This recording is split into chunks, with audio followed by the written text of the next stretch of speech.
Good afternoon, everybody. Going to go over our Forex trades for today, Monday, November 30th, last day of the month. Hope everybody had a great Thanksgiving holiday for those of you here in the States. We had 4 trades between last night, this morning, closing things out, and also some trades that we did prior to Thanksgiving that we were in that we got closed out. We haven't done a video since last Tuesday. Because we didn't trade on Wednesday. We just liquidated positions later in the day before the holiday. We had 4 trades, finished down one pip exactly. Just one trade really hurt us, which was actually a scalp from last night. But the others it's just a slow market, really. First, just want to talk about the news. Over the weekend, we came across something pretty scary for anyone who has money that worked in a public sector, and they have, whether teachers, fire department, police departments, etc., that rely on pension funds.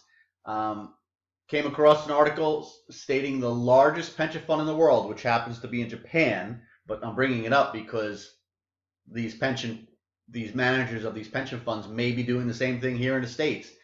The largest pension fund in the world. It's $1.1 trillion of US dollars. It's 135 trillion yen. Lost 5.6% in the third quarter of this year alone. And how and why would it lose 5.6%? Well, the pension fund managers are striving to get yield. Pension funds are usually very conservative in their investment style, almost entirely in bonds. Investment grade bonds, from treasuries and government bonds to muni bonds, investment grade bonds of corporations. They may dabble in the stock market to enhance some yield.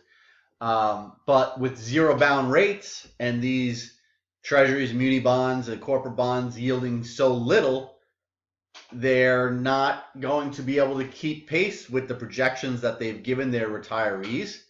And many of them are underfunded going into this financial disaster from a few years ago, in this financial experiment that we're undergoing. So they're reaching for yield, and they're reaching for yield by going into equities heavier. They've been in equities. Some of these, I don't know how many. I don't know if it's extended here to the States, but I just want to point it out. This one in Japan, the largest in the world, went in towards equities pretty heavy over the last few years. Obviously not all in one day, right? They scale their way in. Therefore, they just lost 5.6 in the third quarter. The third quarter was a rough quarter for stocks in Japan and in many other parts of the world. And if equity markets ever do take another hit, that's a scary thought, man. These pension funds are playing with the retirement money of people who worked for the government, and it doesn't sound like they're doing the right thing.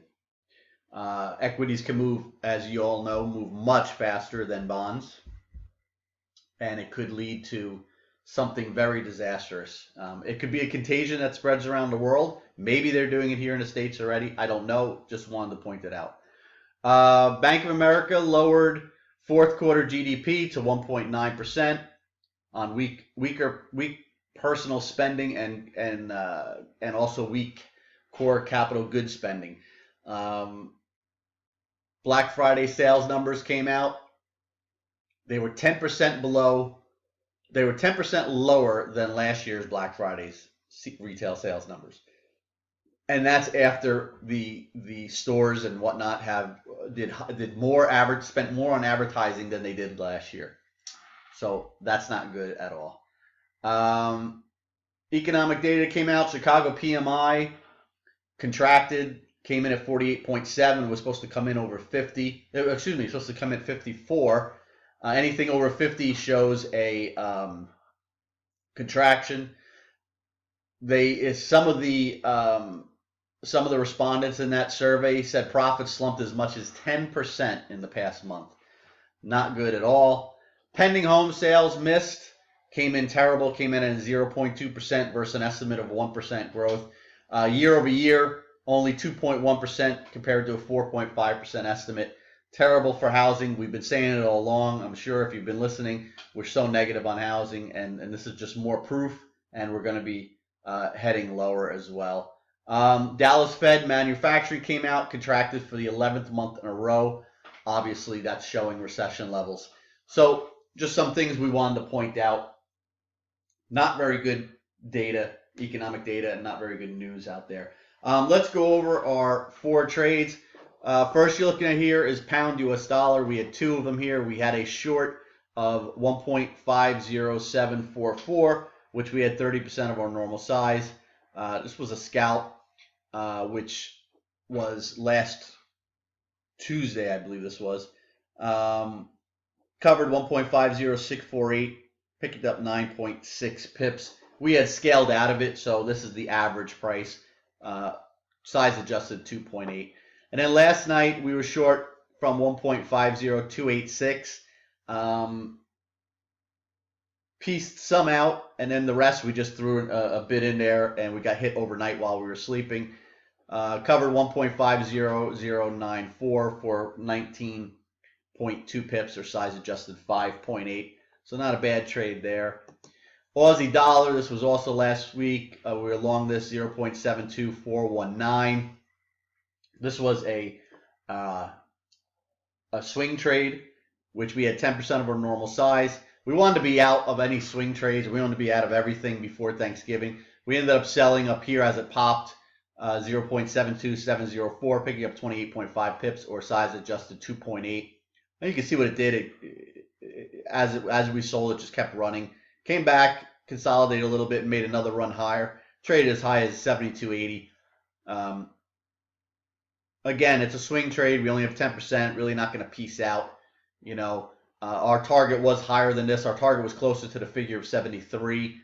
But you can see there it only ran as high as 72, 80, 81, 82 area. So, but we'll take it. And then this was the next trade. Was the trade that hurt us last night, which was a scalp. 0.8. We were short this 88.093. Never really went in our favor at all. Just a matter of a handful of pips. We had 30% of our normal size, and it just started to reverse on us. And we put our stop in at 88.50. Basically, after it took out these tops, we weren't in front of the computer. Obviously, this happened about 3 o'clock in the morning. And you can see what it did. So we lost 41.2 pips, or size adjusted 12.4. And that one trade negated any of the profits we made in the other 3. But this is the reason why you set your stop, and you're willing to risk a certain amount, and you move on.